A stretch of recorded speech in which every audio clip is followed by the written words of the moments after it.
comme exemple d'économie africaine, pays où j'ai travaillé il y a quelques années, vous allez le voir, et qui n'a rien à voir, bien sûr, avec le précédent, la Côte d'Ivoire, non seulement parce qu'ils ne sont pas du tout dans le même coin, non seulement parce que c'est un tout petit pays qui est grand comme la Belgique, à comparer à la Côte d'Ivoire qui faisait plus de la moitié de la France, c'est à peu près 1/10 de la Côte d'Ivoire en taille.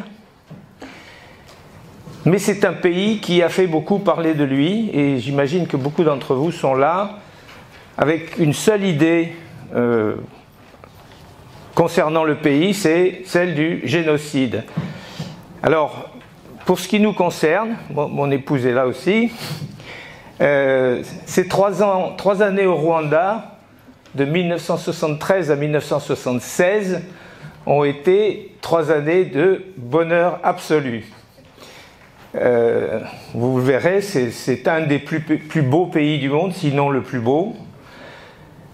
Et nous y avons vécu de façon formidable. Et nous avons même eu un fils sur place. Il n'a pas du tout le type rwandais d'ailleurs. Et malgré ces 3 ans de bonheur, dans notre esprit, bien sûr, tout est brouillé par cette horreur de 1994, donc 20 ans après notre départ. Et comme je le dis dans l'exposé, vous verrez qu'il y avait quand même des prémices, mais nous étions jeunes et on n'a pas trop prêté attention à ce qui se tramait, ce qui bouillonnait et ce qui a déclenché cette horreur. Voilà, ça c'est l'introduction. Je vais donc brancher cette affaire.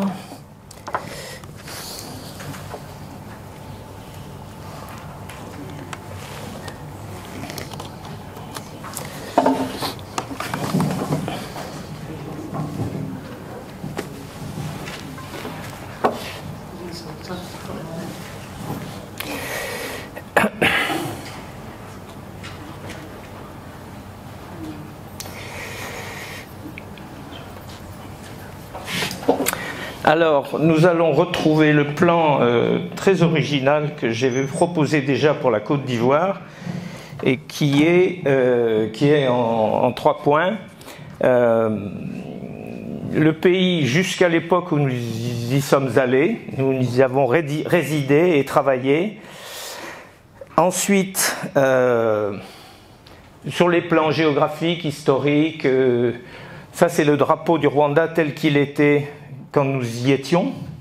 Ils avaient mis un R parce que le voisin avait le même, c'était le Burundi, et l'ensemble de ces 2 pays ne faisait qu'un pour les colonisateurs dont je vais parler plus tard. Alors ils avaient rajouté un R pour qu'on ne se trompe pas.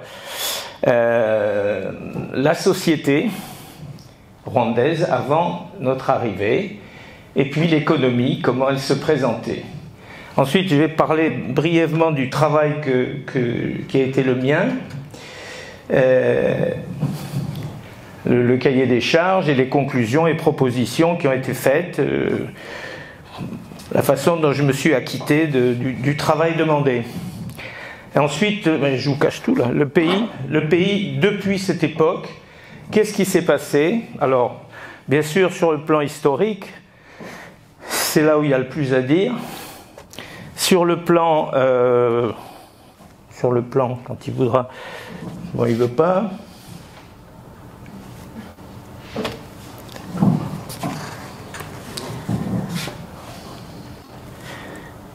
Ah oui, juste avant de venir, je l'ai fait tomber dans l'escalier, l'ordi. Alors il a forcément peut-être souffert.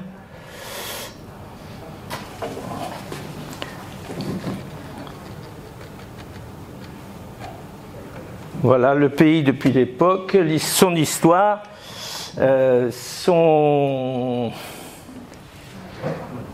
économie et ce qu'on peut dire de la société rwandaise aujourd'hui, pour autant qu'on en connaisse quelque chose. Alors, sur le plan géographique, je vous annonçais que c'était vraiment un tout petit pays. Je vais m'asseoir, non ? C'était un tout petit pays. Vous voyez cette tache au milieu, là, c'est le Rwanda, là, ça, voilà, tout près une tache blanche qui est le lac Victoria, et une série de lacs qui se poursuit au nord d'ailleurs. Le lac Malawi, le lac Tanganyika, le lac Kivu, le lac Édouard et le lac Rodolphe, je crois, et qui constitue en fait le fameux rift, la tranchée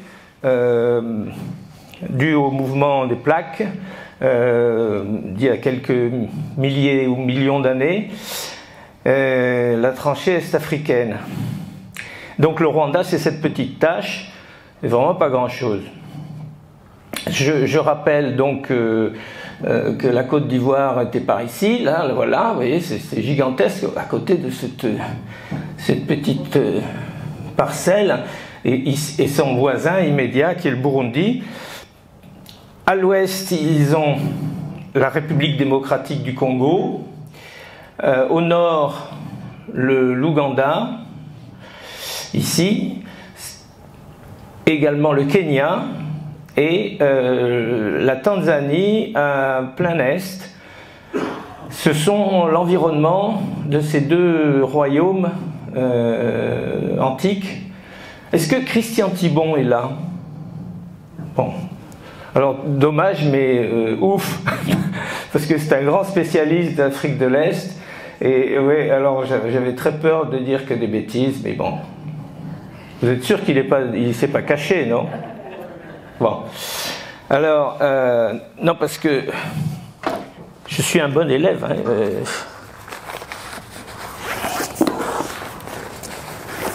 voilà. Là, je vous présente, il m'a fait cadeau de ses cahiers, une collection qu'il anime. Et là, il y a un petit article de lui, 76 pages, et une bibliographie de 17 pages. Je ne sais pas si vous voyez, à raison de 2 lignes par ouvrage ou article cité, ça fait, je ne sais pas, pas loin de milliers de références auxquelles il est fait référence dans l'article. Et bon, toutes ces choses-là, c'est pas moi. Moi, je ne suis pas chercheur. Je suis un bête homme d'action, si on peut dire. Et donc, ben, tant mieux pour moi. Alors. Donc voilà, le Rwanda, coincé entre la cuvette congolaise et l'Afrique des Grands Lacs, la région des Grands Lacs. Le pays lui-même, ben, le voilà. Avec sa capitale au centre, Kigali, donc, dont le nom vous est sans doute familier, un peu moins les autres noms. Pour nous, ils le sont beaucoup. Et le Burundi, j'en profite pour vous dire que j'y avais aussi vécu 2 années avant le Rwanda et même avant la Côte d'Ivoire. Donc c'était...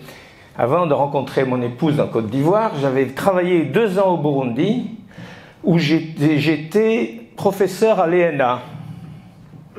Alors je mets ça sur ma carte, et puis en tout petit derrière, il y a écrit de Bujumbura.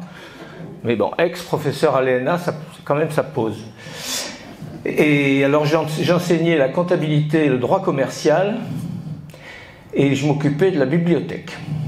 Et je crois que j'ai fait un peu d'anglais aussi pour boucher quelques trous. Et j'ai donc quitté le Burundi, c'était en 68-70. J'y faisais mon service national de coopération.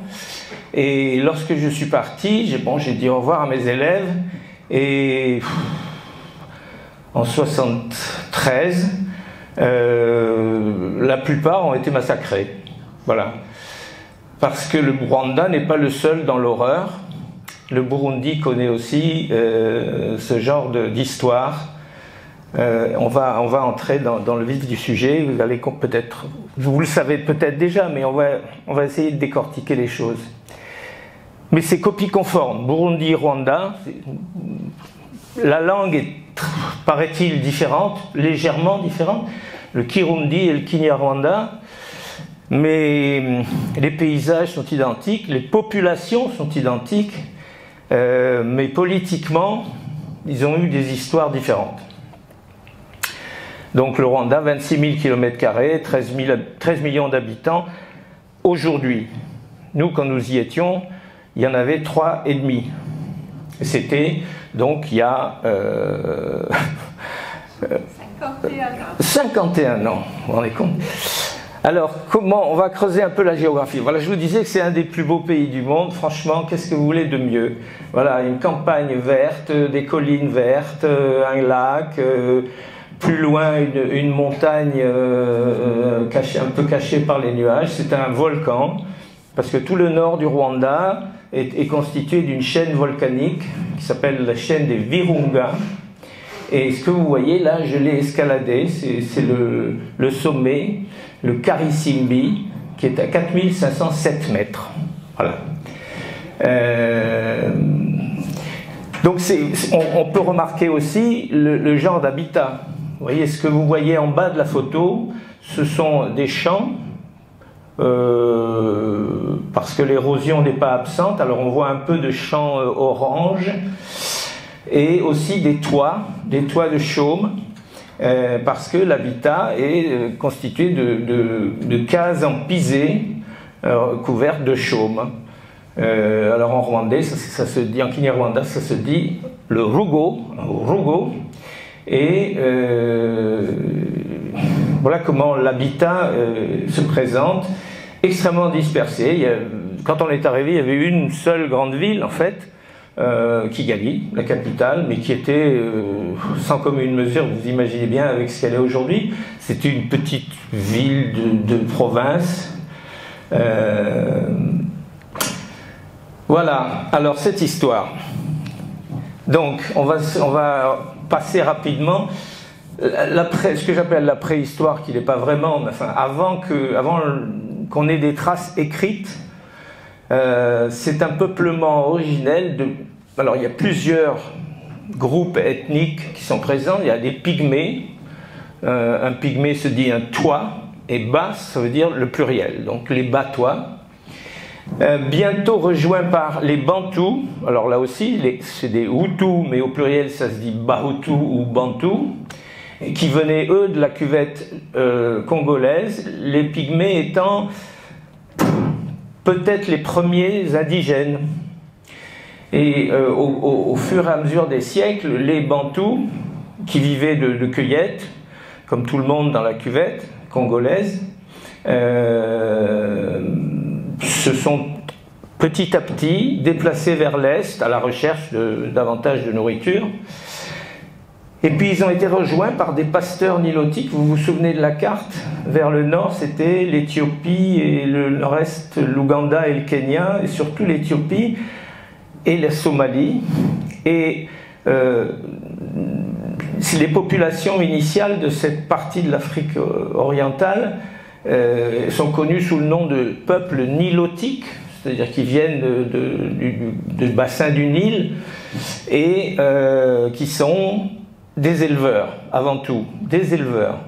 Et donc qui, eux, se sont déplacés avec les siècles en recherche de pâturage. Et ils se sont rencontrés, donc, dans ce beau pays, tant au Rwanda qu'au Burundi. Ce qui était extraordinaire quand même, c'est que tout le monde parlait la même langue dans l'un et l'autre pays, le Kinyarwanda au Rwanda, et partageait une foi unique en un Dieu unique qui s'appelle donc en rwandais Imana. Il y a beaucoup de noms rwandais qui s'appellent quelque chose Imana. Bon. Donc voilà comment s'est fait le peuplement. Et entre les Bantous, agriculteurs, sédentaires, et les Tutsis, les Batutsis, nilotiques non sédentaires et pastoralistes en plus, il fallait que les choses s'organisent. Et que croyez-vous qu'il arriva?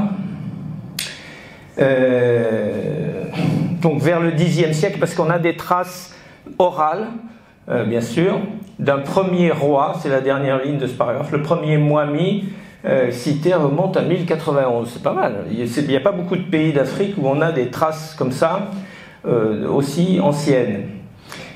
Et vers ce 10e, 11e siècle, chaque Rwandais appartient à un clan de petite taille, et le pays apparaît en fait comme une espèce de confédération d'une vingtaine de clans, mais il y en a qui étaient plus égaux que d'autres, et les Tutsis ont finalement imposé leur clan en proposant des contrats de mise à disposition d'animaux, de bétail. Alors c'était très apprécié des agriculteurs, parce que ça fournissait du lait, de la nourriture, de la viande les grands jours, et ils se sont trouvés liés pour la vie par ces contrats féodaux, et qui constituaient pour les Tutsis une façon de royaume. Voilà, la vache est très importante. J'ai mis son nom en rwandais, le Lankolé. Il y a beaucoup de salutations, de souhaits, qui toutes contiennent le mot vache dedans. C'est-à-dire quand vous souhaitez, je sais pas, allez, bonne santé, hein, et je te souhaite plein de vaches. Bon, quand on le sait pas, ça surprend. Et puis alors, à l'année prochaine, hein, allez, et puis bon troupeau. Bon, voilà. Alors le système atteint son apogée vers le 19e siècle, lorsque se tient la fameuse conférence de Berlin, celle de la dépouille, celle où les pays occidentaux se sont réunis en disant, bon, cette Afrique-là, on va se la partager. Et ils se la sont partagés. On en avait parlé la dernière fois, ou la fois d'avant. En 1870, il n'y avait pratiquement que l'Algérie et peu de choses colonisées. En 1914, la totalité de l'Afrique était occupée, sauf l'Éthiopie, bien sûr, parce que Mussolini n'avait pas encore décidé de l'envahir, et le Libéria, dont la capitale, Henry, est Freetown. Voilà, je voudrais revenir sur une grave erreur que j'avais commise lors de l'introduction. Je parlais de la capitale de ce pays libre, créé par des esclaves nord-américains libérés, et pour moi, il ne pouvait s'appeler que Freetown, la ville libre, cette capitale. Eh bien non, Freetown, c'est la capitale du Sierra Leone, et Monrovia, c'est la capitale du Libéria, nommée d'après le président américain Monroe, dont la doctrine est très connue. Je pense que Bruno on pourra dire quelque chose. Donc la conférence de Berlin se tient, l'Afrique est partagée, et l'Allemagne, j'allais dire récupère, l'Allemagne, oui, récupère ce qu'ils ont appelé la Deutsche Ostafrika, qui était composée de Rwanda, Burundi et le Tanganyika, qui ne s'appelait pas encore la Tanzanie. Et puis également ce qui est maintenant la Namibie, c'est-à-dire ce qui s'appelait le sud-ouest africain longtemps, sur la partie ouest de la partie australe de l'Afrique, et puis le Cameroun. Voilà, ça c'était les possessions allemandes. Bien sûr, en 1918, tout ça a été redistribué. La présence de l'Allemagne, quand on est colonisateur et qu'on débarque de Francfort, qu'on arrive à Kigali, bon, on connaît rien. Donc qu'est-ce qu'on fait? Eh bien, on s'appuie sur le pouvoir local. Bien sûr, on s'appuie sur l'institution qui procure le calme, apparemment le bien-être des populations, et on travaille avec la monarchie en place, c'est-à-dire avec les Tutsis, et on est plus facilement amis avec ces gens-là qu'avec ceux qui sont dominés. Donc l'Allemagne, clairement, a renforcé le pouvoir Tutsi.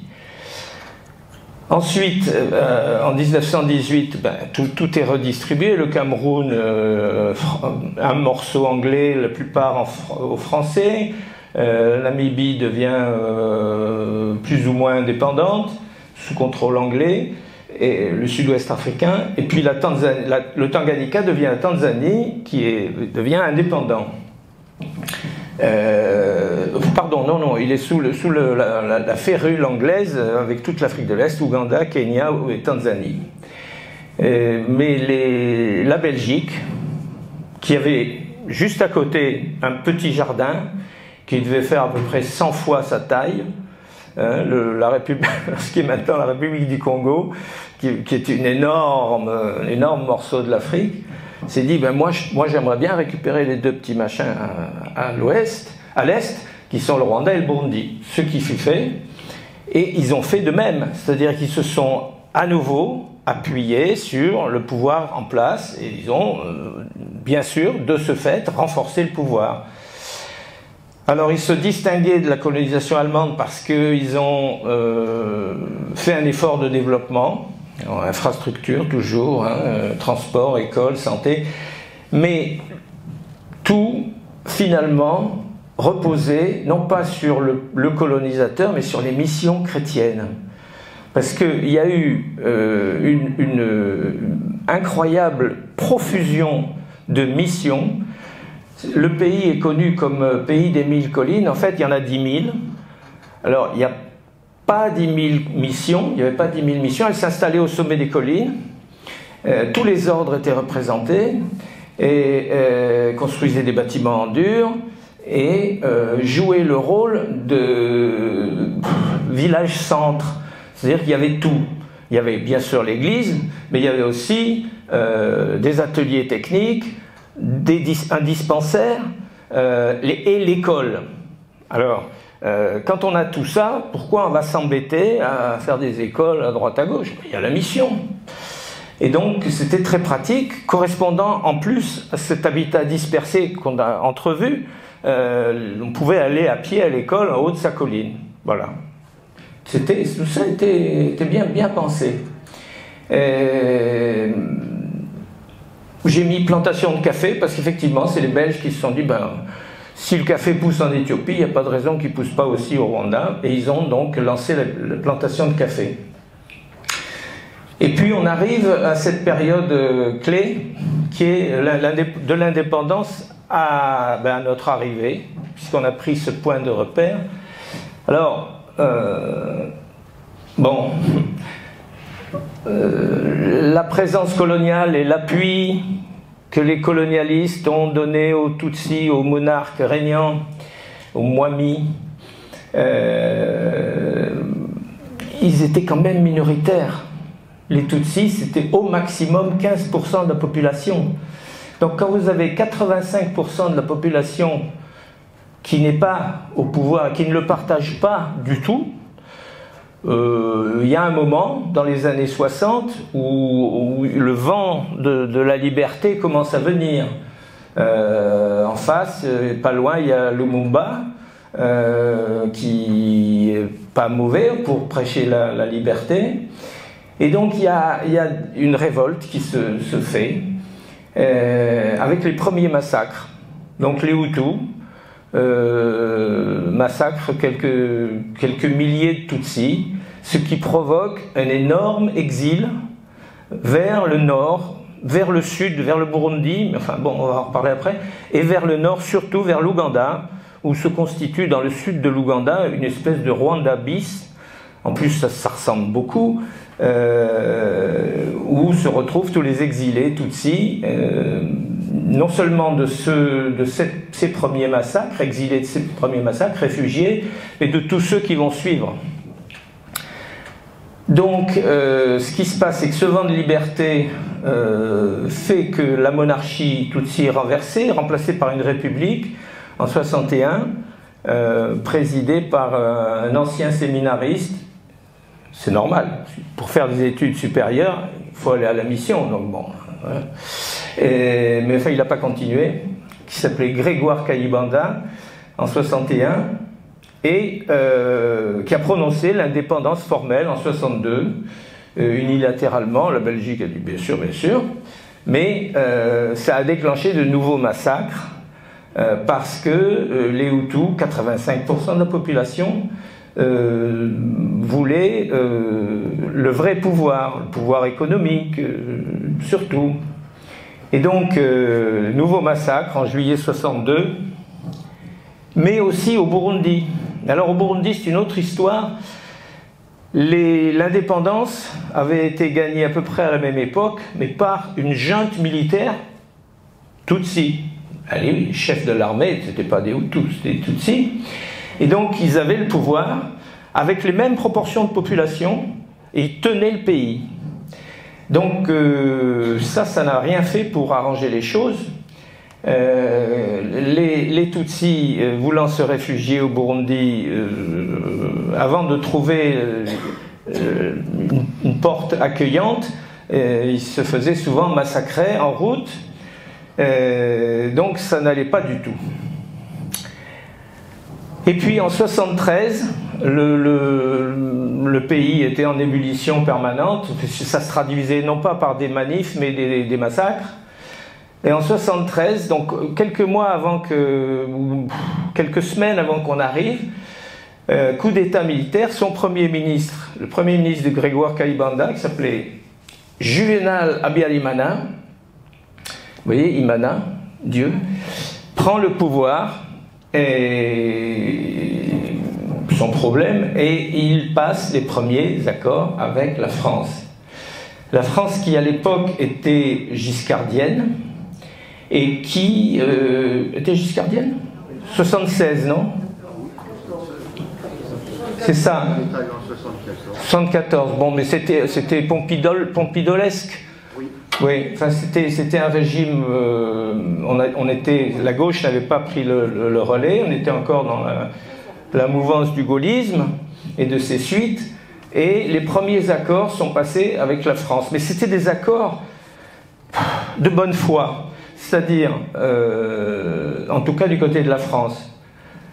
Vu du côté de la France, les Tutsis, les Hutus au pouvoir au Rwanda constituaient 85% de la population.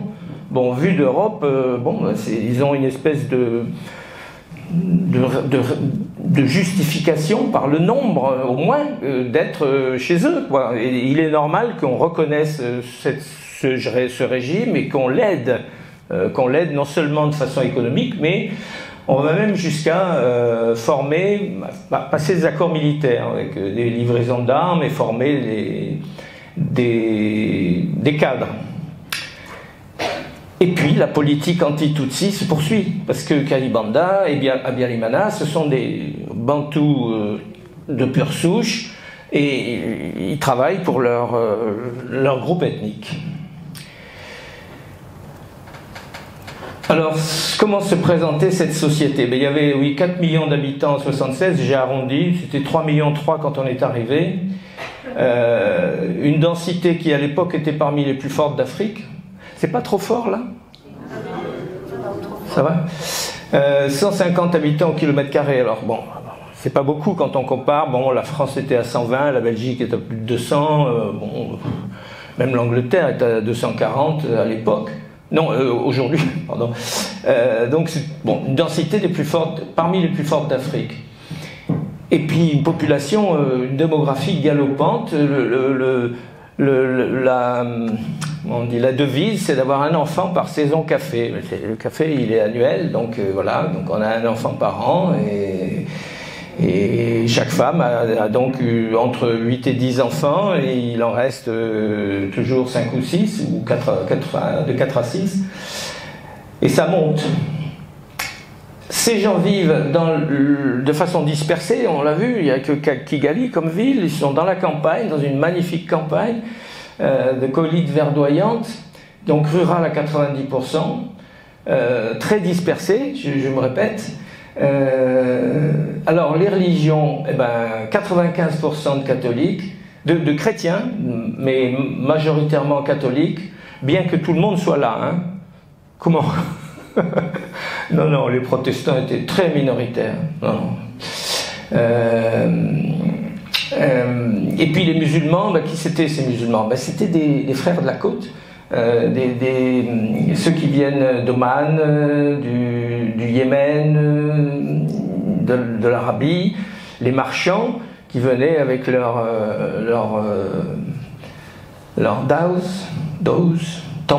sambouk, qui venaient faire le commerce sur la côte kenyane, autour de Mombasa, Malindi, à Bujumbura comme à Kigali, les deux capitales, tenir les commerces. Voilà.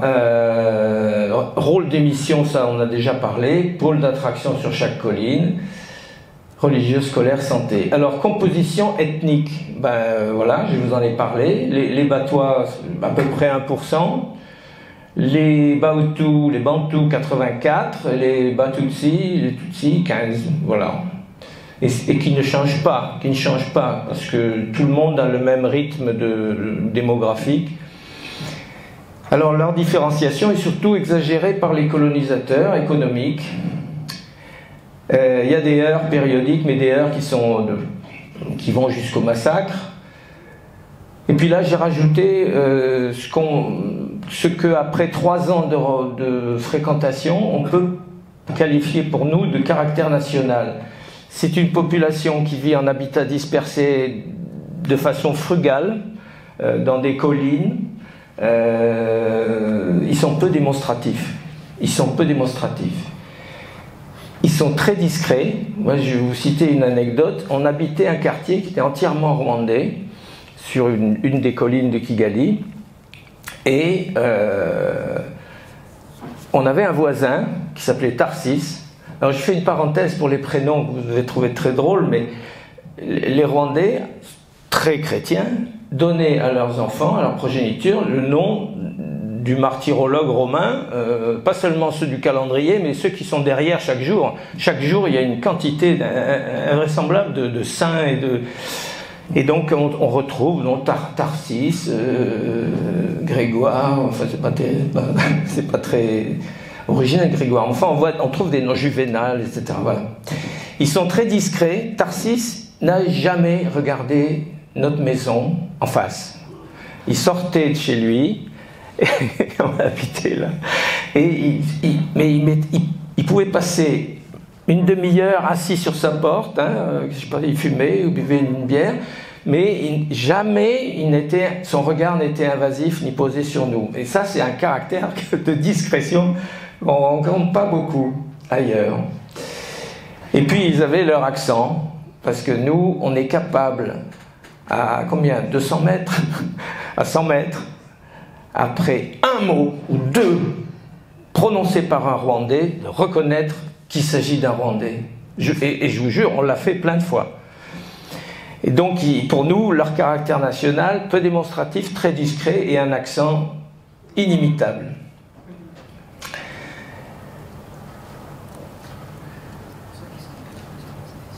Alors là, j'ai mis 2 cartes d'identité à propos de la composition ethnique. Ce sont 2 cartes d'identité de personnes que je ne connais pas. Le monsieur à gauche s'appelle Muramba, il est né en 40, et le monsieur en bas s'appelle Remera, né en 44, comme moi. Et j'ai entouré en rouge. La première caractéristique qu'on demande sur une carte d'identité, c'est ethnie. Alors là, il y a Ubwoko, c'est l'ethnie. Alors vous avez le choix entre Hutu, Tutsi, Twa et naturalisé. Alors naturalisé, je ne sais pas trop ce que c'est, mais là, le monsieur Murambi, il a rayé Hutu, enfin on a rayé Hutu et Twa, et il est donc Tutsi. Et monsieur Remera, lui, Umwoko, ethnie, il a rayé Tutsi, il a rayé Twa, il a rayé naturalisé, et il est donc Hutu. Voilà. Alors ça n'est bien sûr plus qu'un souvenir d'une vieille histoire aujourd'hui, mais pendant des dizaines d'années, ça a fonctionné comme ça. Et jusqu'à l'institution de quotas réservés à des Tutsis, des postes dans l'administration, le commerce, etc. Donc il y avait clairement une grande discrimination ethnique et qui se traduisait dans les cartes d'identité. Alors, dans ce contexte, à quoi ressemblait l'économie? C'est une économie rurale, essentiellement. 90% de la population vit en milieu rural dispersé, les collines. Taille moyenne de la famille, Alors ça va vous paraître peu, puisqu'ils font plein d'enfants, mais c'est que les enfants se marient et constituent des rougots autour. Donc la famille moyenne, ce que j'ai appelé moi l'exploitation agricole familiale, c'était 5 personnes en moyenne sur 1 hectare en moyenne. Pas 10, 20, 30, 50 comme en France aujourd'hui, mais 1 hectare. Et donc il faut que ça crache pour donner à manger à 5 personnes. Consacré surtout à des cultures vivrières, alors pérennes, hein, le bananier qui est une herbe qui repousse chaque saison, le manioc qui est un demi-pérenne parce que sa racine reste quelques années, et saisonnière bien sûr le haricot maïs, l'association haricot maïs qui était extraordinaire. Ce sont eux qui ont inventé. Ils plantaient des pieds de maïs et puis autour, au pied des pieds de maïs, ils plantaient des haricots. Et qu'est-ce que fait le haricot quand il voit un truc qui monte? Ben, il se met autour. Et c'était une association qui était profitable aux deux parce qu'il occupait la place des mauvaises herbes et il y avait de bons rendements. Bon, il y a le spécialiste céréalier, là. On n'était pas... Le haricot tarbé, oui, mais on ne l'a jamais fait avec du maïs. Ah, on l'a fait avec du maïs?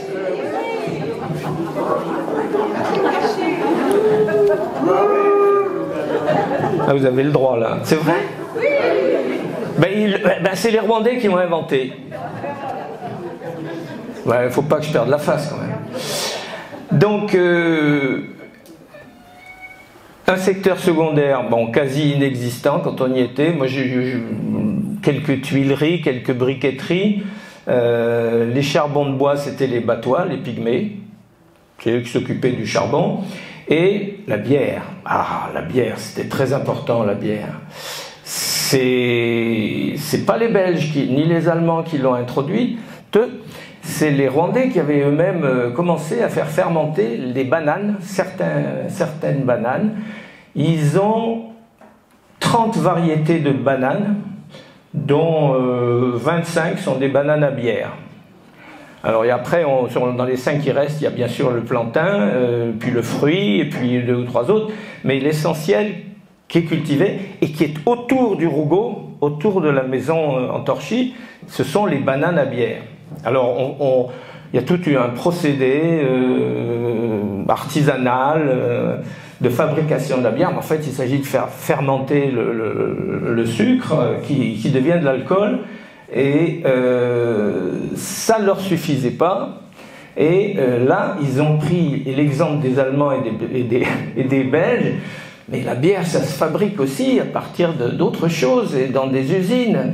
Alors, il y avait une très importante usine de bière qui fabriquait la bière locale, qui avait le beau nom de Primus. P-R-I-M-U-S. Alors, moi, je disais que c'était la mousse en prime. Et ça venait en cajot de 12 bouteilles de 75 centilitres. 75 centilitres. Et donc dans les bars, ça m'est arrivé 1 ou 2 fois, j'arrivais au bout de mes 75 centilitres péniblement, et quand on avait fini le cajot, il y en avait toujours un qui disait « Bon, on en reprend un », et c'était pas un verre, c'était un cajot. Bon. Je blague pas, hein. Il y avait un grand alcoolisme qui peut aussi expliquer certaines exactions dans le futur. Des paysans très pauvres avec un produit intérieur brut par personne de 500 $. À l'époque, la Côte d'Ivoire était à 1800 et tous les pays de l'OCDE à peu près à 40 000. Vous voyez à peu près le fossé. Mais, bien sûr, c'est un produit monétaire, c'est-à-dire ne sont pas compris dedans l'autoconsommation, comme on appelle ça. C'est pas quelqu'un qui se mange la main, c'est quelqu'un qui mange les produits de sa culture. L'autoconsommation n'est pas chiffrée ou très mal, et les cadeaux et les échanges non plus, donc bon, le 500 $, il faut le prendre avec des pincettes. Mais enfin, pauvre. La scolarisation, on n'a pas beaucoup de chiffres, on pense que c'est à peu près la moitié qui était scolarisée sur les collines. La santé, ben, c'était les collines, l'émission. Il y avait un hôpital à Kigali où Nicolas est né et qui était artisanal, qui était assez artisanal. J'ai participé à l'accouchement, je tenais la table, enfin bon, c'était... Et il y avait l'infirmière flamande qui disait « Pousse, madame, pousse !» Bon, enfin, c'est des choses normales, quoi. Et tout ça, des paysans très pauvres, malgré des conditions naturelles très bonnes. Ce pays, et c'est pareil pour le Burundi, un peu plus au sud, il est sur l'équateur, 2 degrés sud, bon, c'est-à-dire un ensoleillement maximum tout au long de l'année, mais avec une altitude moyenne de 1000 mètres. Et les 3/4 du pays sont au-dessus de 1000 mètres. Alors en dessous de 1000 mètres, c'était assez peu peuplé, mais au-dessus de 1000 mètres, et en particulier à Kigali, à 1500 mètres d'altitude, on avait toute l'année 22 degrés. C'était le paradis terrestre, c'était extraordinaire, avec 2 saisons de pluie, très, très bien réglées à l'époque. Et ce qui explique que 5 personnes peuvent manger sur 1 hectare, il y avait 2, quelquefois 3 saisons de culture sur la même parcelle. Alors, sur les collines, 2 difficilement, mais dans les bas-fonds, les marais, où c'est pas que de la tourbe, il y avait vraiment l'humus qui descendait des collines avec chaque pluie forte, et on arrivait à faire 3 cultures dans l'année, donc c'était magnifique, tout le monde vivait. 2 saisons de pluie, et puis quelques essais de diversification de l'économie. Quand on est arrivé, il y avait les cultures industrielles, l'Office des cultures industrielles du Rwanda qui lançait, alors qui continuait le café, et qui a lancé le pyrètre. Le pyrètre, ce sont des espèces de marguerites qui produisent un insecticide foudroyant.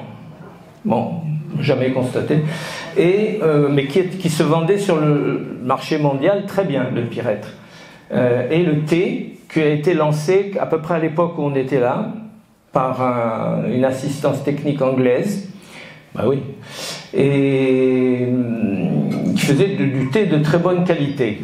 Et puis il y avait le tourisme, alors très, très en faible quantité à l'époque, bien sûr. Il n'y avait pas de vol direct. Bien sûr, les gorilles, sur le parc des volcans au nord. On connaissait bien la dame qui s'occupait des gorilles. Elle nous avait donné 2 chiots qu'on avait appelés oui et non en Kinyarwanda. Donc il y avait Oya et Yego. Et les voisins sur la colline où on habitait, mais ils n'arrêtent pas de brailler oui et non toute la journée, mais ils sont complètement malades, ces pauvres Bazungu. C'est ça, hein? Mozungu, Bazungu, les Blancs. Un parc genre parc de l'Afrique de l'Est, si vous y êtes allé ou si vous avez vu des documentaires, le parc de la Kagera, tout à fait la bordure est du pays, et puis beaucoup de lacs, et puis du folklore, folklore magnifique, à base de tambourinaires. Vous avez entendu parler de tambourinaires rwandais ou barundi. Voilà, c'est ça l'économie en 76.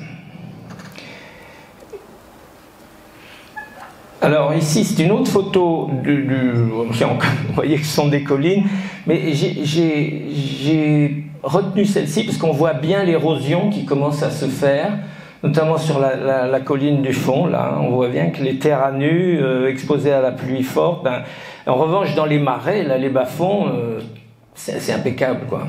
Et donc tous les rougeaux entourés de leurs bananeraies, on voit des toits ici avec la bananeraie pas loin, d'autres ici avec la bananeraie, voilà. Et beaucoup d'eucalyptus. L'eucalyptus est omniprésent, c'est celui qui sert au bois de chauffage, pas de chauffage, de bois de cuisson.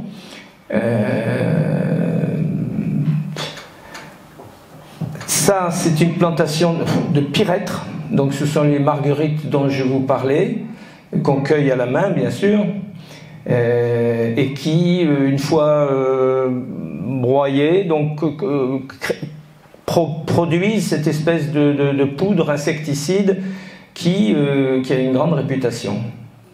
Si vous achetez des insecticides, regardez, il y a souvent extrait de pyrèthre dessus. Ça vient de là.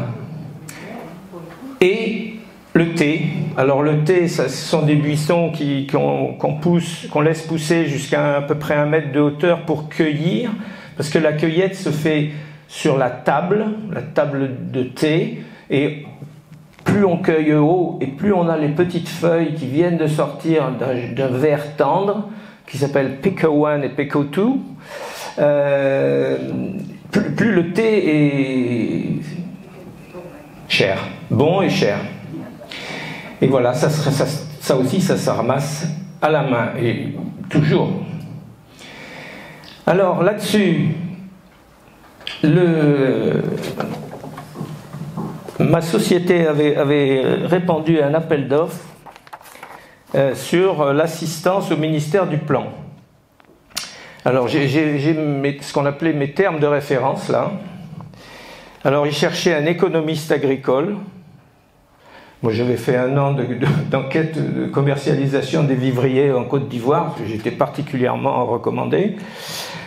D'entrée en fonction le plus tôt possible. Lieu d'affectation Kigali. Attribution, je vais vous le dire parce que l'expert sera membre d'une équipe de planification et sous la direction du directeur de projet. Il sera chargé de procéder à l'analyse de la situation agricole et sous la direction du pays, d'en apprécier l'évolution et de rechercher des solutions qui pourraient permettre le développement à moyen et long terme de la production rurale. 2.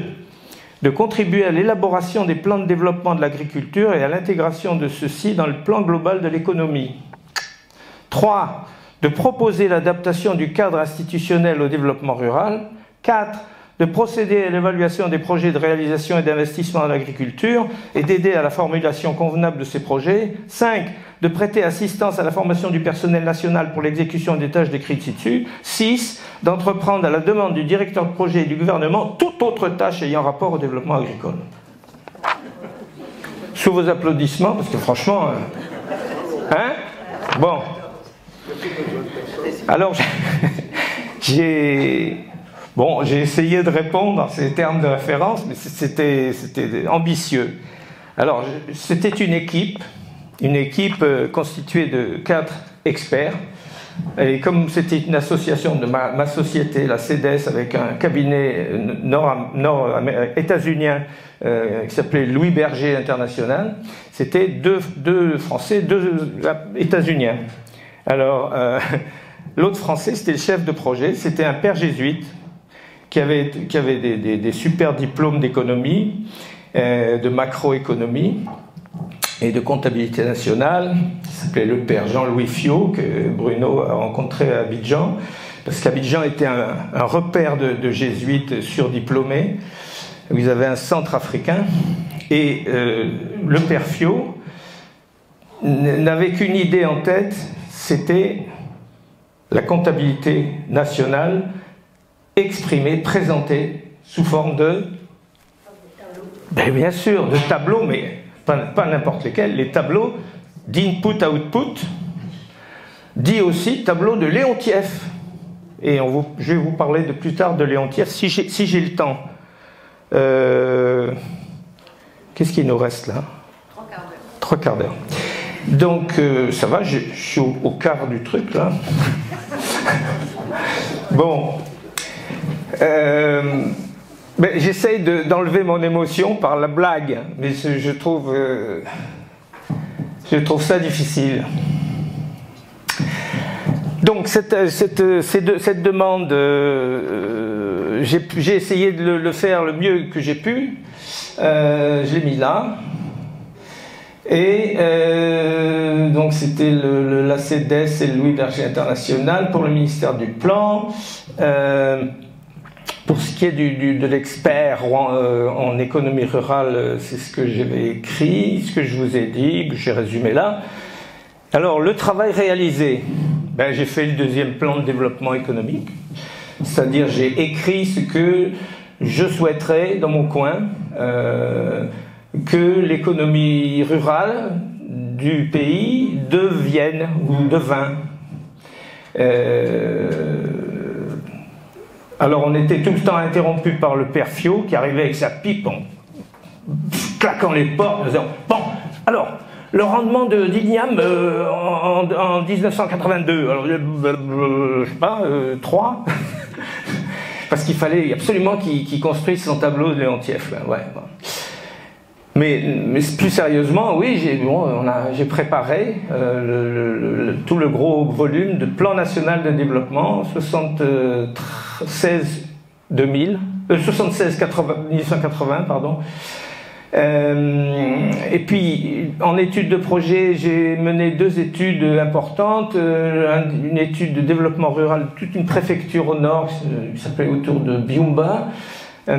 Et une étude de développement rural intégré dans le sud, complètement dans le sud du pays, sud-ouest, près de la ville de Changougou, Bukavu au Congo, au bout du lac Kivu, qui avait une physionomie géographique et agronomique tout à fait différente. Il y avait une grande plaine d'effondrement là, qui était relativement fertile, où les Chinois étaient déjà là en train de faire pousser du riz. Et on m'avait demandé de préparer un projet de développement rural intégré à partir des oléagineux et des oléoprotéagineux, c'est-à-dire le soja en gros, qui était complètement inconnu sur place, mais dont on pensait qu'il pouvait faire beaucoup de bien et au sol. C'est une légumineuse qu'on peut enfouir après, qui donne de l'azote au sol. Et pour l'alimentation humaine, on sait bien que le soja, je sais pas, la moitié de l'Asie ne mange que ça, quoi, ne vit que de soja. Ensuite, j'avais suivi une étude d'une bananerie traditionnelle, voilà, les 30 bananiers, 30 variétés, dont 80% de bananes à bière. Et puis, là où je me suis particulièrement illustré, j'ai produit donc une étude sur la disponibilité et l'utilisation des terres au Rwanda en 73, novembre 73. C'est-à-dire j'étais depuis 6 mois au Rwanda, j'avais tout compris. Et donc, heureusement, j'ai pas travaillé seul. J'ai travaillé avec un agronome qui s'appelait Gilbert Delpierre de l'Institut des sciences agronomiques du Rwanda, qui a été vraiment un co-auteur et pas qu'un peu. Et on est parti de zéro, c'est-à-dire bon, on va commencer à planimétrer ce qui est cultivable, ce qui ne l'est pas, en planimétrant. Planimétrer, ça veut dire avec un petit appareil mesurer des surfaces sur des cartes. Donc on a planimétré les lacs, les sommets de collines complètement usés, les marais bien sûr, très utiles. Puis enfin on avait mesuré toutes les surfaces sur des cartes à petite échelle. Et la qualité des sols était prise en compte aussi, parce que l'Institut était un peu partout, pouvait nous donner des renseignements sur le potentiel de rendement des principales cultures vivrières selon les sols. Ensuite, on avait regardé quelles étaient les terres occupées par les exploitations agricoles familiales du moment. Et puis on en avait tiré un peu, vous allez me dire, à la Malthus, mais s'il y a un pays où l'approche malthusienne était valable, c'est bien le Rwanda, où on se marchait dessus. Donc la capacité humaine du pays, dans les conditions de production supposées maintenues constantes, c'est-à-dire en restant une économie rurale, agraire, en habitat dispersé et reposant beaucoup sur l'autoconsommation, on était arrivé à la conclusion terrible. J'ai relu encore en me frottant les yeux, parce que j'écrivais donc en 73, où on écrivait dans une perspective de survie, parce qu'il y avait 3 scénarios, et survie c'était le pire, le terme sera atteint autour de 1990. Il n'y aura plus de terre libre, soit dans 17 ans, avec un excédent de population de 1,2 million.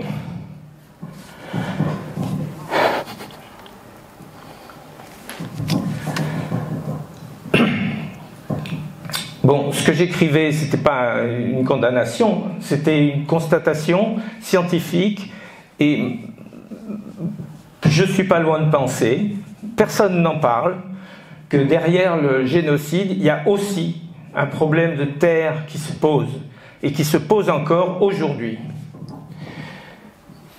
Donc une dernière photo du Rwanda, là, où j'ai fait figurer des choses, mais qui ne sont pas très intéressantes.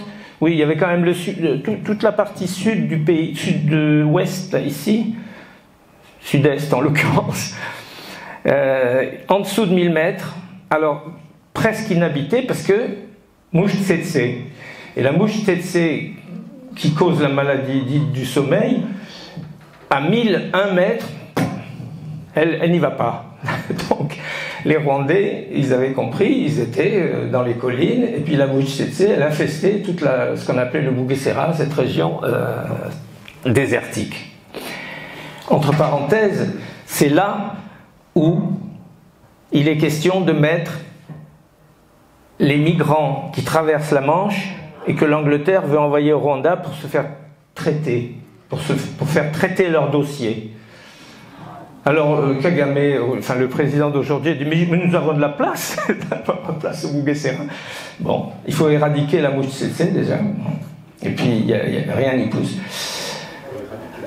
Bon, le tableau de Léontief, je ne vais pas vous le présenter, je le laisse si on a un moment, pour vous dire que même aujourd'hui, l'INSEE, voilà l'INSEE avec son tableau d'input-output simplifié, qui montre comment les secteurs de l'économie travaillent les uns avec les autres et comment une petite distorsion sur une ligne peut se propager dans toute l'économie. C'est comme ça que Bruno Le Maire et tous les autres fondent leur pronostic sur des tableaux d'input-output que l'on chahute dans tous les sens. Si je mets un peu plus ici de je sais pas quoi, de coquefaction et raffinage, comment ça se traduit à travers l'économie, comment ça se propage? Voilà, mais je reviendrai après à la demande. Alors, nous partis,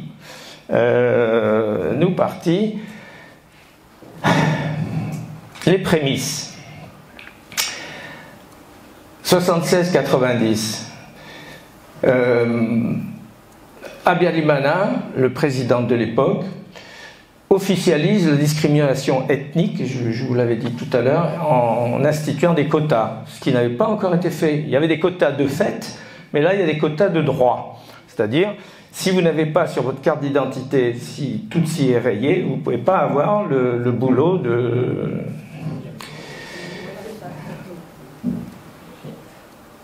Les émigrés dans le sud de l'Ouganda sont maintenant 600 000. Ils créent le Front patriotique rwandais, qui est une organisation militaire, le FPR, en 87. Les choses bouillonnent.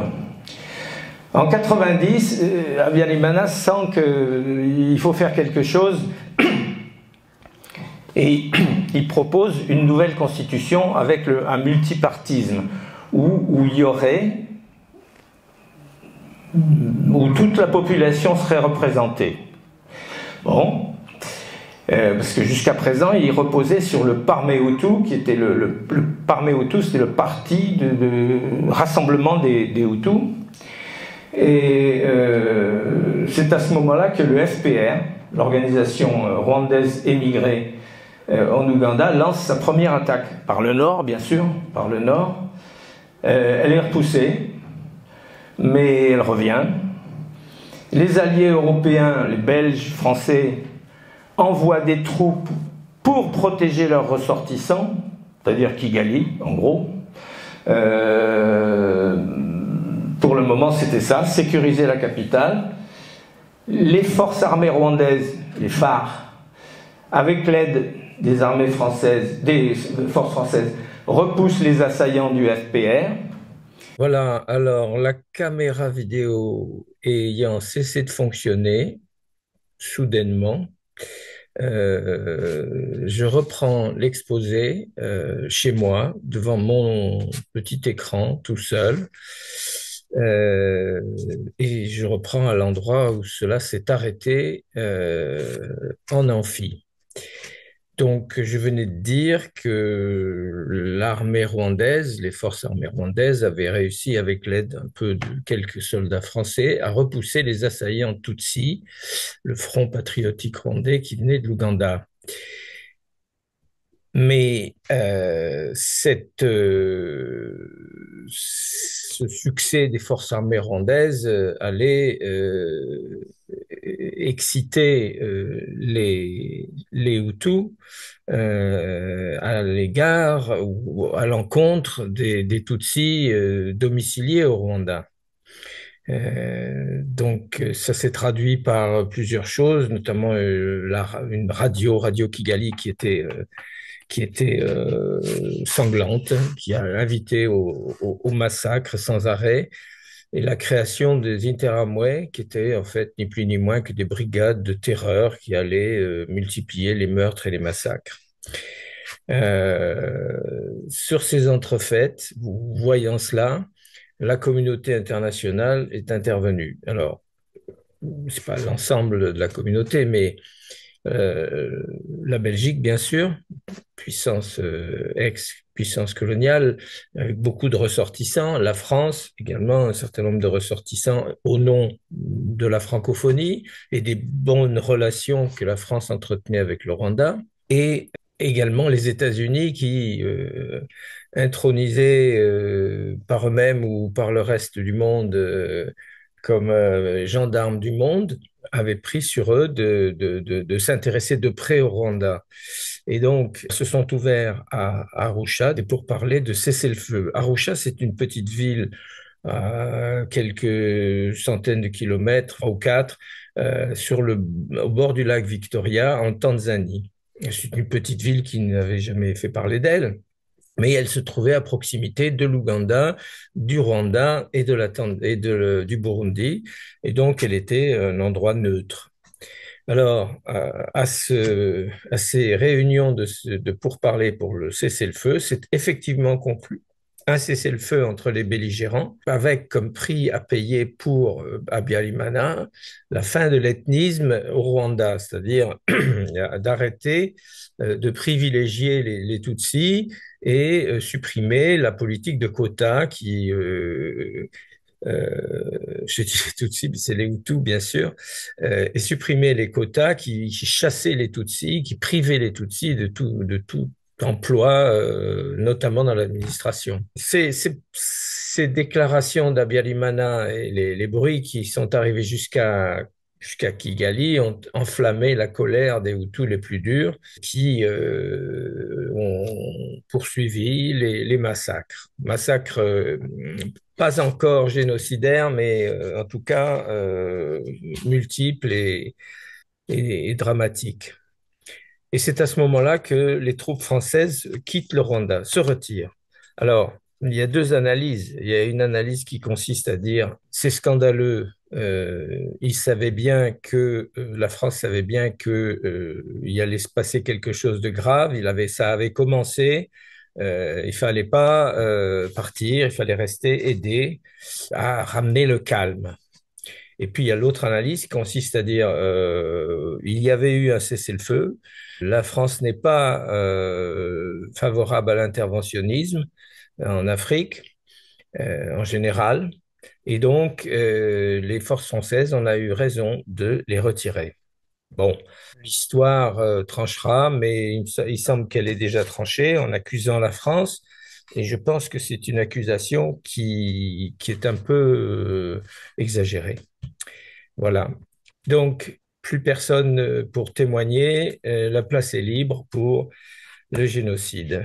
Et toutes les choses sont précipitées par l'attentat du 6 avril contre l'avion présidentiel. Abiyarimana rentrant de Arusha avec ses accords de cessez-le-feu et sa promesse de mettre fin à l'ethnisme pro-Hutu, il est abattu, son avion est abattu près de Kigali et il contenait aussi le président du Burundi. C'est un événement qui met le feu aux poudres littéralement. Et dès le lendemain, le génocide est déclenché sur une large une large échelle, tout le pays, sans distinction de genre, d'âge, femmes, enfants, vieillards sont massacrés, pareil que les adultes. Tous les Tutsis, avec 800 000 morts en 3 mois, on peut penser que pratiquement tous les Tutsis ont succombé à fin juillet. Et tout ceci avec sous les regards absolument incrédules de la communauté qui ne pouvait pas croire on pouvait être haineux à ce point. Alors après ce génocide, s'écoule une période bon, d'une dizaine d'années que j'ai appelée la sortie du cauchemar, où il y a un gouvernement de transition, un président Bizimungu qui est un Hutu, mais qui a rejoint le camp des forces armées rwandaises, le camp des Tutsis émigrés, et réfugiés qui revenaient dans le pays. Et puis jusqu'en 2000, date à laquelle c'est Paul Kagame, le général en chef du Front patriotique rwandais, qui a pris la relève en intérim jusqu'à être élu à la prochaine élection de 2003. Il y a à Arusha, on met en place un tribunal pénal international, bon, qui se montre très lent, comme tous les tribunaux pénaux internationaux, et avec ses procédures extrêmement lourdes, ses préoccupations de droits de l'homme. Finalement, on pense qu'il y avait qu'une trentaine de cas qui avaient pu être jugés à fin 2007. Or, on estime qu'il y a à peu près 2 millions de génocidaires qui ont été effectivement convaincus de meurtre ou d'assassinat dans le pays, des Hutus. Et donc, bon, c'est pas possible, il aurait fallu 10 000 ans. Alors, pendant ce temps, les forces armées rwandaises, qui étaient en fait maintenant du côté Tutsi, poursuivent les Hutus, beaucoup de génocidaires et des gens affolés qui se réfugiaient au Congo, les poursuivent jusque dans le Congo voisin, dans la province du Kivu, qui s'avérera plus tard être très riche en minerais divers. Et puis, une autre période s'ouvre, alors 2003-2023, que j'ai appelé le nouveau Rwanda, avec une nouvelle constitution et une élection présidentielle en 2003 que Paul Kagame remporte haut la main. Il est élu président et il va être élu sans discontinuité jusqu'en 2023, jusqu'à aujourd'hui. Le retour à la paix est effectué avec l'aide de deux actions importantes. Une qui est l'abolition de la peine de mort. Ça, c'est très important pour empêcher les règlements de compte de type œil pour œil, dent pour dent. Et l'institution de tribunaux populaires, des tribunaux au niveau de la colline, qui est l'unité de résidence dans le pays. Et on estime qu'il y avait à peu près 10 000 tribunaux révolutionnaires qui ont eu à juger presque 2 millions de dossiers de génocidaires. Donc ça fait quand même 2 millions divisé par 10 000. Ça fait beaucoup de travail pour pour chaque Gassassa. Si je me trompe pas, ça doit faire 200. Alors bon, il faut traiter les cas et chacun va être bon, puni à hauteur de ses crimes. Alors, pas de peine de mort, mais des peines de prison, de privation de liberté et de privation de terre aussi. C'est comme ça qu'on récupère un peu de terre. Sur le plan international, le président Kagame fait beaucoup d'activisme et en particulier anti-français. C'est ainsi que le Rwanda va quitter la francophonie et entrer dans le Commonwealth. Et puis, il a des actions de développement économique indéniables qu'on va voir dans la vue suivante. En fait, ce régime, si on voulait le résumer, on pourrait dire que c'est un régime de despotisme éclairé, mais dont l'image se brouille de plus en plus parce que tel est le sort de tous les régimes despotes, c'est de devenir de plus en plus despotes. Nous allons regarder maintenant donc l'économie. Alors l'économie depuis 2016, évidemment la période 76-94, bon, le ciel s'assombrit, on ne peut pas dire autre chose. Les terres disponibles se raréfient, conformément à l'étude que j'avais faite avec mon collègue belge de l'Institut d'agronomie du Rwanda.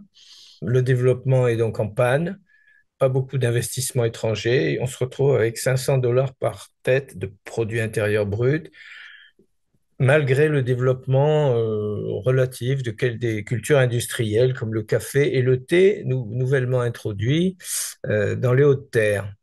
Les Hautes-Terres, au-dessus, pratiquement au-dessus de 2000 pour avoir de bons rendements. Peu de perspectives malgré toute l'attractivité du pays, les touristes bénéficiant pas des infrastructures suffisantes. Ce qui fait que, bon, en 94, on va passer cette période qu'on va appeler l'effondrement, 94-98, tout s'arrête. Et de 98 à aujourd'hui, il se passe un certain nombre de choses positives et puis des choses moins positives. Donc, il y a de facto une nouvelle répartition des terres, un peu annulée par la croissance démographique qui ne faiblit pas.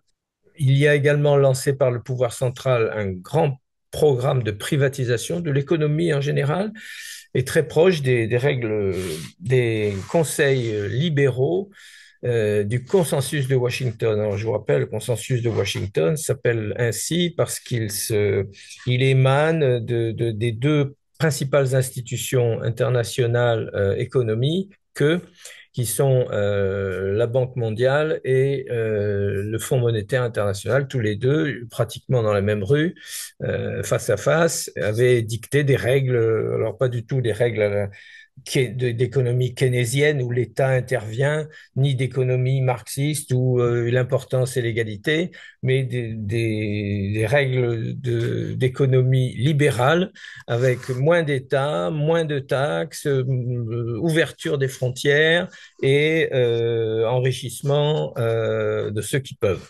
Un aspect que je trouve très positif, c'est tout d'un coup la naissance des coopératives et un très fort encouragement qu'il leur est donné, ce qui fait qu'aujourd'hui, on estime qu'il y a 9000 coopératives qui regroupent 4 millions de personnes, dont la moitié de ces coopératives s'occupent d'agriculture, à un objectif agricole. Alors, c'est bien. Et puis, quand on creuse un peu, on s'aperçoit que s'il y en a autant, c'est que l'accès aux cultures industrielles, café, thé, Pirette, Sisal, n'est possible que si on est membre d'une coopérative. Donc, c'est pas très libéral. Les cultures industrielles, précisément, sous forme coopérative, donc le café, le thé, le pyrètre et le sisal. Le sisal, ce sont les fibres de ce qu'on appelle les cactus et qui sont en fait des agaves, et le pyrètre, qui sont des fleurs, mais je vous ai montré je crois, les fleurs de pyrètre dont on extrait la pyrétrine, qui est un insecticide foudroyant. Tant et si bien que le secteur tertiaire explose, le secteur des services, de la finance, santé, éducation, explose avec l'explosion de Kigali, la capitale, et il est même supérieur à 35%, puisqu'on arrive aujourd'hui à 52%, 50% qui est effectivement de la richesse qui est due à l'activité tertiaire. Dans la balance commerciale, un signal, de plus en plus de terres rares. Je crois que ça représente presque 20% de la valeur des exportations. Et ces terres rares, qui sont si recherchées pour la téléphonie mobile et les ordinateurs et autres machines numériques, elles viennent surtout de la région du Kivu, qui est normalement du côté congolais. Avec en plus dans l'avenir, un projet qui se profile et qui est l'extraction du méthane du lac Kivu, ce qui peut atténuer la dépendance énergétique du Rwanda à l'égard le Rwanda qui est complètement enclavé et qui dépend entièrement de l'arrivée des camions-citernes qui apportent des énergies fossiles, parce que pour l'instant, il n'y a pas beaucoup d'énergie renouvelable. Mais, alors, c'est progrès économique, mais l'économie est quand même, malgré le développement du secteur tertiaire, toujours très dépendante de l'agriculture. 42%, mais 70 ou 80% de la population est toujours rurale et dépend de l'agriculture vivrière. Mais cette agriculture intensive, très intensive, produit une érosion des sols aggravée par la déforestation, puisqu'il faut bien faire cuire la nourriture et que pour ça, on n'a que les bois autour de soi, les bois d'eucalyptus, le bois d'eucalyptus. Le manque de terres arables se fait sentir de plus en plus du fait effectivement de ce qu'on a vu, de l'agriculture trop intensive et l'érosion des sols, ce qui fait qu'on se retrouve presque dans la situation que j'avais connue en partant, qui était la rareté de la disponibilité des terres avec une grande inégalité entre la ville, enfin, les villes, mais la vraie seule grande ville, c'est vraiment Kigali. Les autres sont des gros bourgs, qu'il s'agisse de Butare, Kiséni, Ruhengeri, Byumba. Ce ne sont pas des vraies grandes villes, des vraies proprement parlées des villes. Et les campagnes, puisque de la population serait sous le seuil de pauvreté. Ce qui fait que globalement, sur l'économie et même au vu de la politique actuelle, le diagnostic qu'on peut émettre sur le Rwanda est en suspens et j'en ai terminé avec le Rwanda. Juste deux mots sur la société rwandaise aujourd'hui. La nouvelle société qui se présente à l'extérieur comme sans aucune discrimination ethnique, sans grande discrimination économique. Où est-ce qu'on en est? Alors la démographie continue à galoper. On est à 13 millions d'habitants en 2020, avec une densité donc parmi les plus fortes du monde. 500 habitants au kilomètre carré. Bon, je rappelle la France 120, la Grande-Bretagne 240 et le Hong Kong 1000. Mais on y arrive à 1000 puisque en 2050, on approchera les 26 millions d'habitants, c'est-à-dire un doublement par rapport à 2020. Quelle économie peut supporter une telle croissance de population? Alors, trois mots sur l'habitat qui reste toujours très rural, toujours très dispersé. La colline reste l'unité on va pas dire d'urbanisation, mais l'unité de vie des populations rurales, toujours aussi catholique, ou presque, parce que beaucoup de prêtres ont participé à la tuerie. Plus aucune discrimination officielle, les cartes d'identité c'est bien sûr terminé et les apparences physiques ne sont plus mises en avant comme par le passé, mais la société est écartelée en silence. À la fin de cet exposé sur le Rwanda depuis l'origine, à travers le travail que j'y ai fait et depuis le génocide jusqu'à maintenant, on va regarder ce que ça donne selon un certain nombre de critères, tant pour la Côte d'Ivoire, déjà vu le mois précédent, que pour le Rwanda. Alors si on regarde le passé, la première colonne, est-ce que le pays a été victime de l'esclavagisme? Alors la Côte d'Ivoire, oui, beaucoup. On l'a vu, on l'a su. Le Rwanda, en revanche, très peu. Bon, pays enclavé, très loin de la côte, bon, pas intéressant pour les esclavagistes. L'inégalité sociale, est-ce qu'elle est forte ou tolérable? En Côte d'Ivoire, elle est assez forte. Les Baoulés avaient l'emprise sur l'économie et la politique. Mais aujourd'hui, j'aurais pu mettre tempéré par la place grandissante que prend le nord musulman du pays, et qui fatalement contre l'effet du groupe baoulé, souvent chrétien, alors qu'au Rwanda, bon, l'inégalité sociale, elle est très forte. Alors j'ai mis Tutsi entre parenthèses. Honte, quelle honte. Aujourd'hui, on n'emploie plus ce terme, mais on pourrait mettre citadin parce que il y a de grandes inégalités et il y a même de grandes inégalités rurales puisque la nouvelle répartition des terres post-génocidaire a bénéficié beaucoup plus à certains qu'à d'autres. Est-ce que l'exploitation coloniale, comment était-elle? En Côte d'Ivoire, oui, c'était une exploitation coloniale, une plantation, une économie de plantation, café, cacao et plus. Alors qu'au Rwanda, tant les Allemands que les Belges, oh, il n'y avait pas vraiment de plantation, à part un peu de café introduit, un peu de thé, mais rien de comparable à d'autres pays. C'était surtout en fait une colonie de prestige, très agréable à vivre, que plus qu'une colonie de rapport. La décolonisation a-t-elle été sanglante? Ben, non dans les deux cas, mais la post-décolonisation au Rwanda, de même qu'en Côte d'Ivoire, mais à une bien moins grande échelle et pas fondée sur des problèmes ethniques ou peu. Au Rwanda, bien sûr, ça a été ce qu'on sait.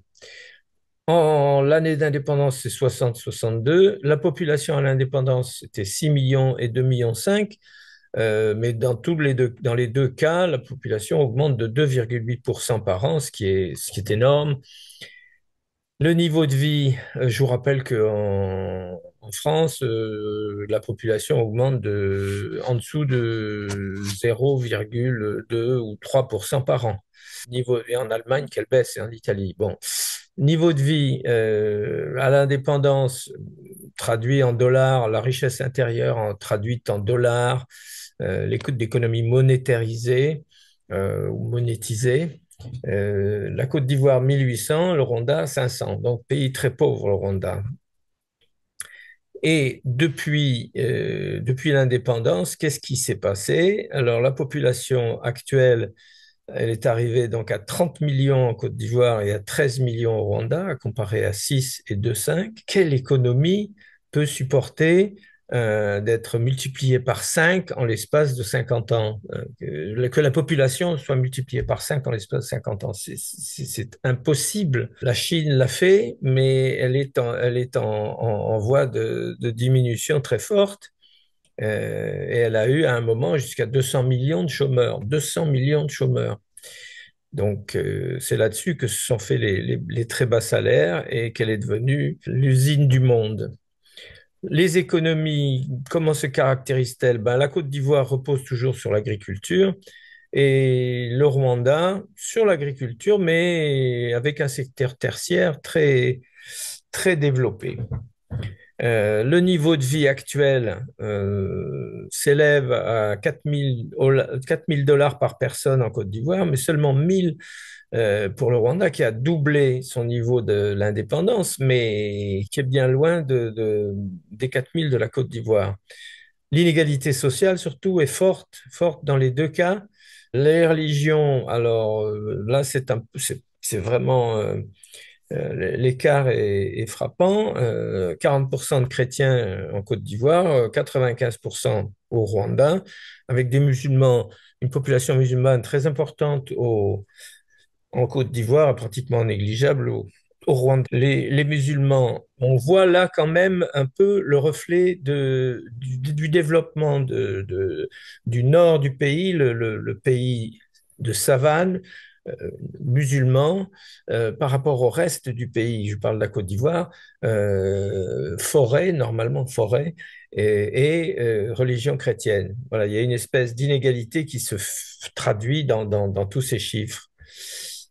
La population en 2050, une projection avec un taux de 2,4% par an, donc qui, pro- qui prévoit une baisse par rapport au niveau actuel. La population de Côte d'Ivoire atteindrait 61 millions, c'est-à-dire un doublement en 30 ans. Alors là aussi, c'est impossible de faire face à cet afflux. Et le Rwanda passerait de 13 à 26, également un doublement. Quel peuple, quel régime et quel système économique peuvent faire face en 30 ans à un doublement de population? Aucune, aucun. Donc, le diagnostic et les perspectives, la Côte d'Ivoire, bah, très instable, avec cet affrontement, enfin, larvé entre nord et sud, et une forte émigration, alors qu'au Rwanda, pour le moment, c'est sous contrôle, la société comme l'économie, avec des perspectives pour le mieux troubles. Alors, si on regarde maintenant, et ce sera terminé après ces schémas, si l'on regarde les petits schémas que je vous avais proposés dans la conférence introductive aux 5 cours qui allaient suivre en novembre, je vous avais dit qu'on pouvait représenter les trois secteurs d'une économie de façon camembert, comme on dit. Et on peut ainsi caractériser une espèce de route du développement. Alors l'Afrique, c'est-à-dire le continent le moins développé, le secteur primaire, c'est-à-dire l'agriculture et les mines, 60% de la richesse. Le secteur secondaire, les industries, 10%, et le secteur tertiaire, c'est les commerces, la santé, l'éducation et les administrations, 30%. En revanche, il y a alors si on regarde les pays surdéveloppés que sont les USA et l'Europe, on voit que le secteur primaire est réduit à très peu de choses, à 5%, que le secteur secondaire se chiffre à 25%, représente un quart de la richesse du pays, et que les trois quarts de la richesse du pays viennent du secteur tertiaire, c'est-à-dire des activités de bureaux, services, finances, en santé, éducation, administration. Alors, comment se présente le Rwanda par rapport à ces schémas typiques? Ah, j'ai oublié le schéma du milieu, les BRICS. Alors, les BRICS, c'est un ensemble de pays dits à mi-chemin vers le développement, c'est-à-dire le Brésil, la Russie, l'Inde, la Chine et le South Africa, l'Afrique du Sud. Bon, alors là, on voit un secteur secondaire, un secteur primaire, pardon, beaucoup moins important que 60, réduit à 10, puis il passera à 5 ensuite en plein développement. Un secteur secondaire qui passant de 10 à 40 avant de diminuer dans le rythme de développement maximal à 25, et puis un secteur tertiaire qui représente quand même 50%, c'est-à-dire bien plus que le 30% du sous-développement et moins que le 75% du surdéveloppement.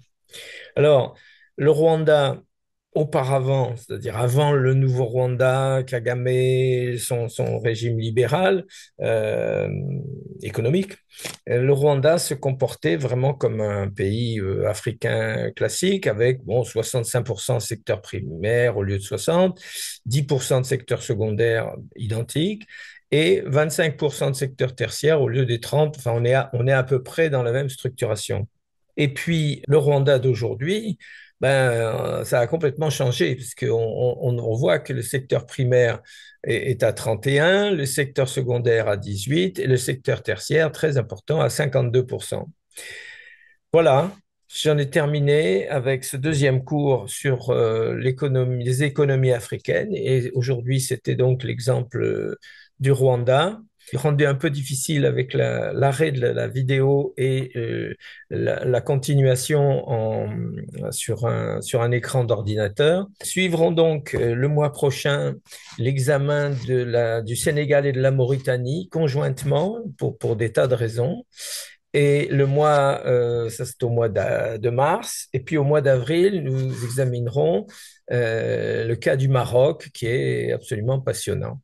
Et puis pour terminer en mai, par une conclusion sur l'ensemble étudié et que je vous propose de conduire comme un remue-ménage, c'est-à-dire un grand débat où vous aurez vos notes sur les 5 cours et l'introduction et vous pourrez prendre part et donner votre avis et je l'espère bien sur l'opinion qu'on peut avoir aujourd'hui sur l'avenir de l'économie africaine.